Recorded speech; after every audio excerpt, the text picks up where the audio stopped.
지금 헌법재판소에서는 박근혜 대통령 탄핵 심판의 마지막 증인인 안종범 전 청와대 수석에 대한 증인 신문이 이어지고 있습니다. 신문이 끝나면 박 대통령의 최종 변론 출석 여부도 공개될 것으로 보이는데요. 네, 현장 중계차 연결해 자세한 내용 들어보겠습니다. 오예진 기자. 네, 현재 안종범 전 청와대 정책소정수석에 대한 증인 신문이 진행되고 있습니다.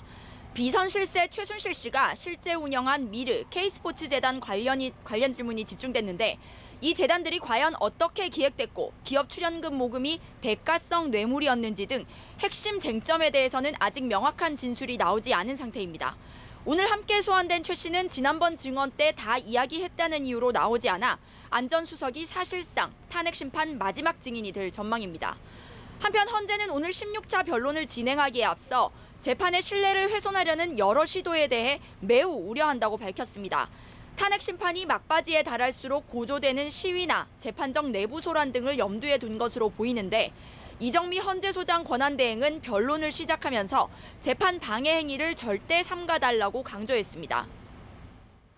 네, 안 수석에 대한 증인 신문이 끝나면 박 대통령이 최후 변론에 직접 나설지 여부를 공개할 예정인데 박 대통령의 결정에 따라서 남은 탄핵 심판 일정도 달라질 수 있지 않을까요? 어떻게 보십니까?